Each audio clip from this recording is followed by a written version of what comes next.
आज की इस वीडियो में हम करेंगे विजन आईएएस की तरफ से आने वाले मंथली मैगजीन जुलाई 2025 का 8वां भाग कल्चर। इस वीडियो में हम कल्चर के यह सभी टॉपिक को कवर करेंगे। चोलागंगम लेक। तमिलनाडु सरकार ने हाल ही में घोषणा की है कि वो 1000 साल पुरानी चोलगंगम झील को विकसित करेगी। ये झील गंगैकोंड चोलपुरम में है, जो तमिलनाडु के अरियालूर जिले में स्थित है। ये घोषणा आदि तिरुवाथिराई उत्सव के दौरान की गई। ये उत्सव राजेंद्र चोल प्रथम की जयंती को मनाने के लिए होता है। आदि तिरुवाथिराई उत्सव बहुत खास है। ये उत्सव राजेंद्र चोल के दक्षिण पूर्व एशिया में समुद्री अभियान और गंगैकोंड चोलपुरम मंदिर के निर्माण की 1000 साल पूरे होने की याद में मनाया जाता है। साथ ही ये तमिल शैव भक्ति परंपराओं और 63 नयनमार संतकवियों को सम्मान देता है, जिन्हें चोल वंश का समर्थन प्राप्त था। ये उत्सव शैव सिद्धांत दर्शन को भी दर्शाता है। राजेंद्र चोल प्रथम कौन थे? वो चोल वंश के सबसे शक्तिशाली राजा राजराजा प्रथम के बेटे थे। उनका शासनकाल 1014 से 1044 ईस्वी तक था। अब बात करते हैं चोलगंगम झील की। इसे पोन्नेरी झील भी कहते हैं। ये झील राजेंद्र चोल प्रथम ने बनवाई थी, क्योंकि राजेंद्र चोल ने गंगा घाटी पर विजय प्राप्त की थी। इस जीत की खुशी में उन्हें गंगैकोंड चोलन यानी गंगा पर विजय पाने वाला चोल का खिताब मिला। उन्होंने इस जीत को यादगार बनाने के लिए गंगैकोंड चोलपुरम को अपनी राजधानी बनाया। तिरुवलंगडु ताम्रपत्रों में लिखा है कि राजेंद्र ने कई राजाओं को हराया, जिसमें कालिंग और बंगाल के पाल राजा महिपाल भी शामिल थे। इस जीत के सम्मान में चोलगंगम झील और गंगैकोंड चोलपुरम मंदिर बनवाया गया। चोलगंगम झील का इतिहास बहुत खास है। इस झील में गंगा नदी से लाया गया पवित्र जल डाला गया था, इसलिए इसे चोलगंगम नाम दिया गया। राजेंद्र चोल प्रथम ने इसे अपनी जीत का प्रतीक बनाया, जैसे एक तरल विजय स्तंभ। बाद में विजयनगर काल में इस झील को पोन्नेरी के नाम से जाना गया। इस झील का पानी कोल्लेदम नदी से आता है, जो कावेरी नदी की एक शाखा है। झील का निर्माण भी अनोखा है। इसके किनारे लेटराइट पत्थरों से मजबूत किए गए हैं और ये अंडाकार आकार में बने हैं। इसका मुख्य उद्देश्य था गंगैकोंड चोलपुरम को पीने का पानी देना और खेती के लिए सिंचाई करना। अब बात करते हैं चोल वंश की, जो 9वीं से 13वीं सदी तक चला। चोल शुरू में उरियूर में पल्लवों के अधीन छोटे सरदार थे, लेकिन 9वीं सदी में विजयालय चोल ने चोल वंश को शक्तिशाली बनाया। चोलों की प्रशासनिक व्यवस्था बहुत उन्नत थी। उत्तरमेरूर शिलालेखों से पता चलता है कि उनकी व्यवस्था और चुनाव प्रणाली कितनी व्यवस्थित थी। उनके राज्य को मंडलम में बांटा गया था, फिर वलनाडु और नाडु। इसके बाद छोटी इकाइयां थीं, कुर्रम और कोट्टम। स्थानीय स्वशासन भी खास था। गांवों में सभा या ऊर नाम की सभाएं होती थीं, जिनके सदस्य कुदवोलई सिस्टम से चुने जाते थे। ये एक तरह से लॉटरी सिस्टम था। कर प्रणाली में 2 मुख्य कर थे, वेट्टी यानी मुफ्त श्रम और कदमई यानी भूमि कर। चोलों की समुद्री शक्ति भी कमाल की थी। राजराजा चोल ने एक मजबूत नौसेना बनाई, जिसे राजेंद्र चोल ने और मजबूत किया। इसका सबसे बड़ा उदाहरण है 1025 ईस्वी में दक्षिण पूर्व एशिया के श्रीविजय साम्राज्य पर उनका नौसैनिक अभियान। चोलों के श्रीलंका, चीन, मालदीव और दक्षिण पूर्व एशिया के साथ व्यापार और कूटनीतिक रिश्ते थे। उनके प्रसिद्ध बंदरगाह थे महाबलीपुरम, कावेरीपट्टनम और कोरकई। चोलों की सांस्कृतिक उपलब्धियां भी शानदार थीं। उन्होंने गंगैकोंड चोलपुरम, ऐरावतेश्वर और बृहदीश्वर जैसे भव्य मंदिर बनवाए, जो आज यूनेस्को विश्व धरोहर स्थल हैं। साथ ही चोलों की कांस्य मूर्तियां, खासकर नटराज की मूर्ति, विश्व प्रसिद्ध हैं। अब हम चोल वंश के 3 महत्वपूर्ण मंदिरों के बारे में जानेंगे: बृहदीश्वर मंदिर, गंगैकोंड चोलपुरम मंदिर और ऐरावतेश्वर मंदिर। ये सभी यूनेस्को विश्व धरोहर स्थल हैं और चोलों की शानदार कला और संस्कृति को दर्शाते हैं। सबसे पहले बृहदीश्वर मंदिर। ये मंदिर तंजावुर जिले में है और इसे 1010 ईस्वी में राजराजा चोल प्रथम ने बनवाया। ये द्रविड़ शैली का मंदिर भगवान शिव को समर्पित है। इसे पेरुवुद्यार कोविल भी कहते हैं। इस मंदिर की दीवारों पर शिलालेख और चित्रकारी तंजावुर शहर के उत्थान और पतन की कहानी बताते हैं। ये मंदिर अपनी भव्यता के लिए प्रसिद्ध है और यूनेस्को विश्व धरोहर स्थल है।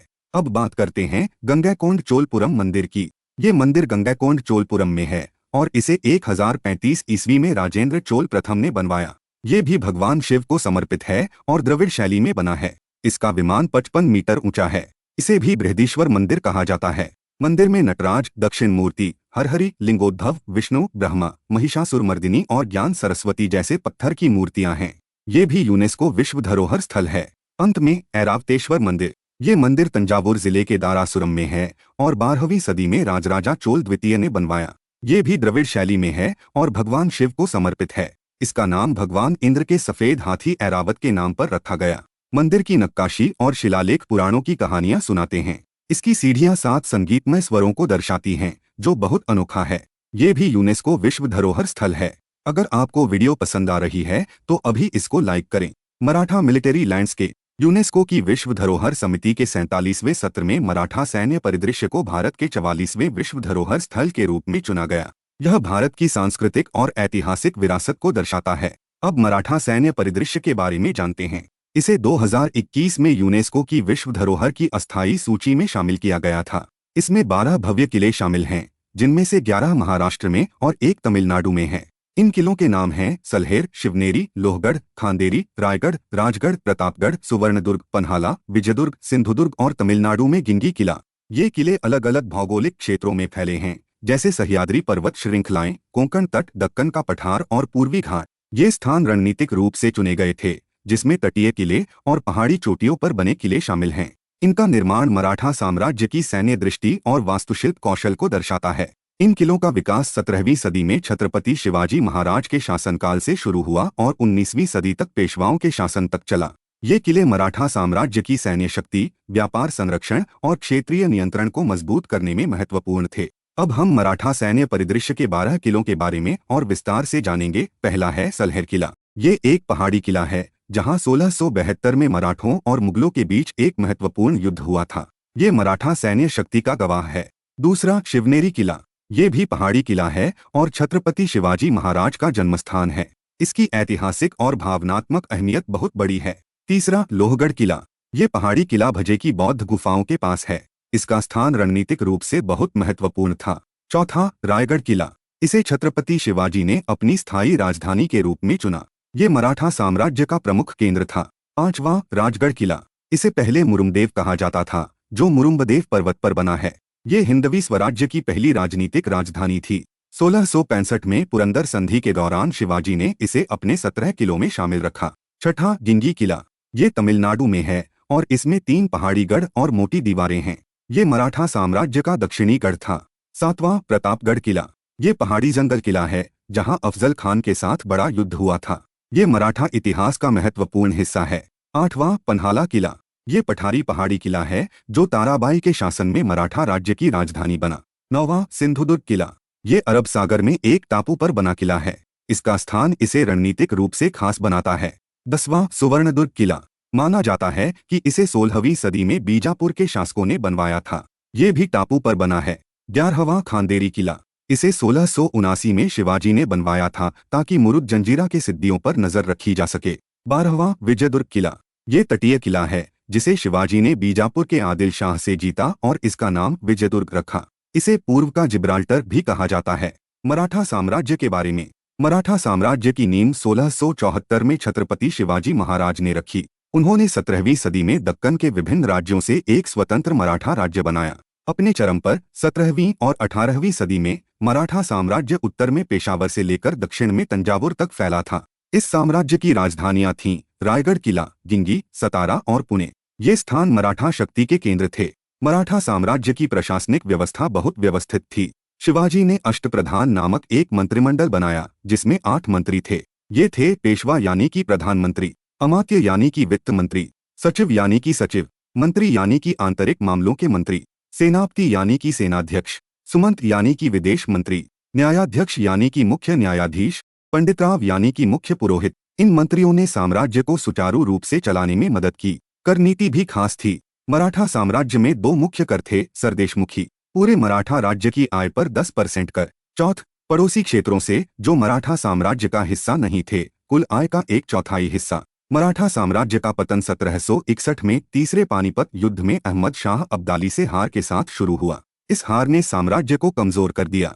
यूनेस्को विश्व धरोहर स्थलों के बारे में जानेंगे। यूनेस्को विश्व धरोहर स्थल वो स्थान या वस्तुएं हैं, जिन्हें 1972 के विश्व धरोहर सम्मेलन के तहत विश्व के लिए असाधारण मूल्य वाला माना जाता है। ये स्थल 3 श्रेणियों में चुने जाते हैं: सांस्कृतिक, प्राकृतिक और मिश्रित। भारत की स्थिति बहुत गर्व करने वाली है। भारत के पास 44 विश्व धरोहर स्थल हैं, जिनमें 36 सांस्कृतिक, 7 प्राकृतिक और 1 मिश्रित हैं। इससे भारत विश्व में 6ठे और एशिया प्रशांत क्षेत्र में दूसरे स्थान पर है। इन स्थलों की सुरक्षा और संरक्षण के लिए अंतर्राष्ट्रीय संगठन है विश्व धरोहर केंद्र, जो पेरिस, फ्रांस में है। इसे 1992 में स्थापित किया गया और ये यूनेस्को के भीतर विश्व धरोहर से जुड़े सभी मामलों का केंद्र है। विश्व धरोहर स्थल चुनने के लिए कुछ मानदंड हैं। स्थल को असाधारण वैश्विक मूल्य वाला होना चाहिए और 10 में से कम एक मानदंड को पूरा करना चाहिए, जैसे कि मानव रचनात्मकता का शानदार नमूना होना या मानव मूल्यों का महत्वपूर्ण आदान प्रदान दिखाना। हर साल प्रत्येक देश केवल एक स्थल को नामांकन के लिए प्रस्तावित कर सकता है। नामांकन की जांच दो संगठन करते हैं: अंतर्राष्ट्रीय स्मारक और स्थल परिषद सांस्कृतिक स्थलों के लिए, अंतर्राष्ट्रीय प्रकृति संरक्षण संघ प्राकृतिक स्थलों के लिए। अंतिम निर्णय विश्व धरोहर समिति लेती है, जिसमें भारत 2021 से 2025 तक सदस्य है। भारत में इन स्थलों का प्रबंधन करने वाली मुख्य संस्था है भारतीय पुरातत्व सर्वेक्षण। इस मैगजीन का 7वां भाग साइंस एंड टेक्नोलॉजी की वीडियो आप हमारे चैनल पर देख सकते हैं। International chess federation chess championship. हाल ही में 19 साल की दिव्या देशमुख ने जॉर्जिया के बटूमी में फाइड महिला विश्व कप जीतकर इतिहास रच दिया। उन्होंने फाइनल में अपनी ही देश की अनुभवी खिलाड़ी कोनेरू हम्पी को हराया। यह पहली बार है जब कोई भारतीय महिला इस खिताब को जीती है। इस जीत की खास बातें। इस जीत के साथ दिव्या देशमुख भारत की चौथी महिला ग्रैंडमास्टर बनी। उनसे पहले कोनेरू हम्पी, द्रोणवल्ली हरिका और आर वैशाली यह उपलब्धि हासिल कर चुकी हैं। दिव्या ने 2026 के फाइड महिला कैंडिडेट्स टूर्नामेंट के लिए क्वालिफाई कर लिया है। यह टूर्नामेंट विश्व चैंपियनशिप के लिए अगला कदम है। भारतीय खिलाड़ियों की अन्य हाल की उपलब्धियां। 2024 में जीएम गुकेश डोमाराजू ने 18 साल की उम्र में डिंग लिरेन को हराकर विश्व शतरंज चैंपियन का खिताब जीता। वे सबसे कम उम्र के विश्व चैंपियन बने। 2024 में 45वें फाइड शतरंज ओलंपियाड में बुडापेस्ट, हंगरी में भारत की पुरुष और महिला दोनों टीमों ने स्वर्ण पदक जीते। महिला टीम में हरिका, वैशाली, दिव्या, बंतिका और तानिया शामिल थीं। 2023 में जीएम प्रज्ञानंदा रामेश बाबू ने 18 साल की उम्र में फाइड विश्व कप फाइनल में पहुंचकर इतिहास रचा। वे विश्वनाथन आनंद के बाद यह उपलब्धि हासिल करने वाले दूसरे भारतीय बने। फाइड विश्व चैंपियनशिप साइकिल क्या है? यह फाइड का एक प्रमुख टूर्नामेंट है जो 3 खिलाड़ियों को महिला कैंडिडेट्स टूर्नामेंट के लिए चुनता है। कैंडिडेट्स टूर्नामेंट यह विश्व चैंपियनशिप का आखिरी पड़ाव है। इसमें 8 खिलाड़ी डबल राउंड रॉबिन प्रारूप में खेलते हैं। इस टूर्नामेंट का विजेता मौजूदा विश्व चैंपियन के खिलाफ विश्व चैंपियनशिप मैच खेलता है। कैंडिडेट्स टूर्नामेंट में क्वालिफिकेशन के तरीके। पिछले विश्व चैंपियनशिप मैच का उपविजेता, फाइड विश्व कप के शीर्ष 3 खिलाड़ी, फाइड ग्रैंड स्विस टूर्नामेंट के शीर्ष 2 खिलाड़ी, फाइड सर्किट का विजेता, कैंडिडेट्स टूर्नामेंट के साल के जनवरी में सबसे ज्यादा फाइड रेटिंग वाला खिलाड़ी। विश्व शतरंज चैंपियनशिप मैच यह मौजूदा विश्व चैंपियन और कैंडिडेट्स टूर्नामेंट के विजेता के बीच खेला जाता है। फाइड यानी कि अंतर्राष्ट्रीय शतरंज महासंघ के बारे में। यह शतरंज खेल का नियामक संगठन है और सभी अंतर्राष्ट्रीय शतरंज प्रतियोगिताओं को नियंत्रित करता है। इसकी स्थापना 1924 में पेरिस में एक गैरसरकारी संस्था के रूप में शुरू हुई थी। 1999 में इसे अंतर्राष्ट्रीय ओलंपिक समिति ने वैश्विक खेल संगठन के रूप में मान्यता दी। इसका मुख्यालय लॉजेन, स्विट्जरलैंड में है। सदस्यत इसमें 201 देशों की राष्ट्रीय शतरंज महासंघ शामिल हैं। इस मैगजीन का चौथा भाग सिक्योरिटी की वीडियो आप हमारे चैनल पर देख सकते हैं। कश्मीरी पश्मीना शॉल। भारत के प्रधानमंत्री ने अपनी घाना यात्रा के दौरान कश्मीरी पश्मीना शॉल को वहां के शीर्ष नेताओं को उपहार में दिया। कश्मीरी पश्मीना शॉल बहुत खास है और इसे चांगथांगी बकरी के मुलायम अंदरूनी रेशों से बुना जाता है। चांगथांगी बकरी, जिसे पश्मीना बकरी भी कहते हैं, लद्दाख के ऊंचे पहाड़ी क्षेत्रों में पाली जाती है। यह शॉल अपनी नरमी और गर्माहट के लिए विश्व प्रसिद्ध है। प्रधानमंत्री ने घाना में कुछ अन्य शानदार हस्तशिल्प भी उपहार में दिए। आइए उनके बारे में जानें। बिद्रीवेयर फूलदान। ये फूलदान जस्ता और तांबे के मिश्र धातु से बनाए जाते हैं। इनका रंग काला होता है और इन पर चांदी की बारीक नक्काशी की जाती है। इनमें फूलों के डिजाइन होते हैं जो सौंदर्य, समृद्धि और सामंजस्य का प्रतीक हैं। चांदी की फिलिग्री पर्स, इसे तारकसी कला के नाम से जाना जाता है। इस पर्स में फूलों और लताओं के जटिल डिजाइन होते हैं जो आधुनिक शैली के साथ मिश्रित हैं। मिनिएचर अंबावाड़ी हाथी। यह पॉलिश किए गए कृत्रिम आइवरी से बनाया जाता है जो प्राकृतिक आइवरी का नैतिक विकल्प है। यह हस्तशिल्प पर्यावरण के अनुकूल है। ध्यान दें, यह एकमात्र हस्तशिल्प है जिसे जीआई टैग नहीं मिला है। आप इस प्लेलिस्ट से इस महीने के मैगजीन की सभी वीडियो देख सकते हैं। पिपरहवा रेलिक्स। हाल ही में भगवान बुद्ध के पवित्र अवशेष, जिन्हें पिपरहवा अवशेष कहा जाता है, भारत वापस लाए गए हैं। यह भारत के लिए गर्व का क्षण है क्योंकि ये अवशेष हमारी प्राचीन विरासत और बौद्ध धर्म से जुड़े हैं। पिपरहवा अवशेष क्या है? खोज। इन अवशेषों की खोज 1898 में British civil engineer William Claxton Peppe ने उत्तर प्रदेश के सिद्धार्थनगर में पिपरहवा में की थी। महत्व। ये अवशेष भगवान बुद्ध के शारीरिक अवशेष से जुड़े माने जाते हैं। विशेषताएं। इनमें हड्डियों के टुकड़े, साबुन पत्थर और क्रिस्टल के छोटे डिब्बे, एक बलुआ पत्थर का ताबूत और सोने के आभूषण जैसे उपहार शामिल हैं।